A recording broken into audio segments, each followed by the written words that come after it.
Welcome back. Christmas. It's the season of giving, but it's also the season of asking. Everywhere you turn, it seems like somebody's asking for a handout or hand up, from toy drives to bell ringers. But where exactly do you draw the line? Well, our next guest has the answer.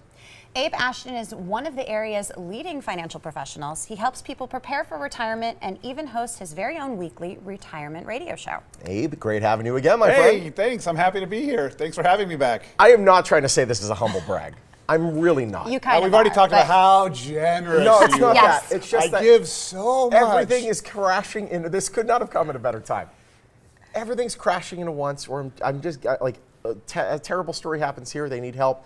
Here's a charity I believe in. It just starts to add up a lot. You want to be able to give as much as you want, but then you realize you're putting yourself in a hole.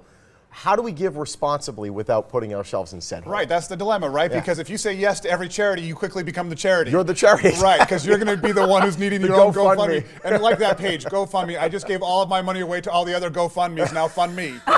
It's a little backwards. Actually, of a somebody should system. start that campaign. Yeah, it'll be Yes. up by the end of the Yeah. day, and I should GoFundMe take a commission on it, I Fund guess. me to fund others. Yeah, but this is the season, right? When everybody feels their heartstrings are pulled, whether Yeah. for their good old standby regular charities, or like you said, you've had some certain people in your life come in need and you want to be generous. Yeah. It's important to go into this time of year with a budget and say, this is how much we have to give. Especially for retirees. That's who we deal with every single day. They're normally on a fixed income. They have their social securities and their pensions. It's not like they're going to go get a Christmas bonus from their Right. job. If they think social security is going to give them a Yeah. bonus, it's a surprise. It's not. Is there a rule of thumb in terms of what percentage you should be giving versus, Yeah, your a total lot of income? people will use 10% of their income as a general rule over the year. Okay. Whether it's a tithe for a church, whether it's charity at the hospital. But a lot of people forget that sometimes the very best thing they give isn't monetary at all. It's just donating their time. It's serving and it's Right. volunteering in some of these different areas. And even when you talk about a friend who's got an issue, of course they need money, right? Healthcare is expensive, medicine is expensive. Yeah. It is. Cancer treatments are extremely expensive, of course.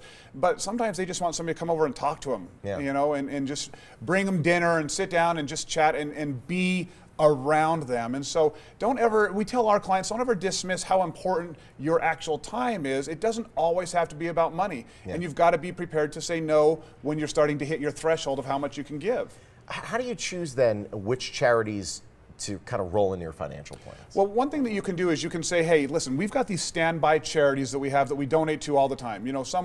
People who have dealt with some sort of dementia, really like the Alzheimer's type of charities, and that may be their standby if they've had a parent who suffer from dementia or Alzheimer's. So they say 50% of my donations in the year are going to be given to my regulars, that I really have come to know and I appreciate the organization or the charity, and then 50% are going to be for those things that just may come up throughout the year, those things that I hear about on television, something sparks and kind of pulls at my heartstrings, Yeah. or a friend or a family member. So dividing that in half, get your budget together and say, hey, I'm going to donate whatever it is, say $2,000 this year.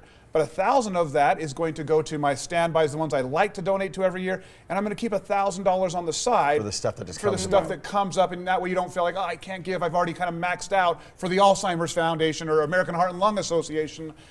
You've kind of budgeted out, say there are Right. going to be things that are going to come up. Gotcha. And now you have a special offer right now? We have a special offer for those listeners and viewers to come into our office for a consultation to go over their income as we Oh. go into the new year. So we like to do this for all of our viewers on the Morning Blend. They come in and get a consultation. They sit down with me. We go over where they're at for right now and what kind of income, and this will include looking at donations and these things we're talking about, what kind of income they need in 2018 to accomplish their income goals. Which is great too, because I think for most people, including me, I don't really know where to start Yeah. on that stuff. So being able to planning Start is with key, $1.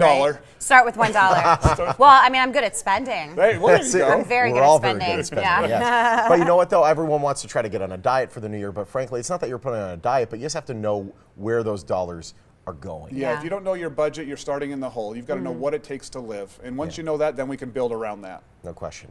Where are you located? How's it work? We're located in Henderson, right near the Green Valley Ranch off of Horizon Ridge Parkway. And Okay. people come into our office right there, and that's where we sit down and have our first consultation. It only takes about a half an hour or so. Should we bring anything with us? Bring anything you want to have reviewed. If you just want to talk about in general terms, you don't have to bring anything at all. But if you have a tax return you want reviewed, if you have accounts, financial statements you want reviewed, bring those in with you. Awesome. Abe, great Wonderful. having you as always, my Thanks friend. for having me. Thank Thank you you. so much.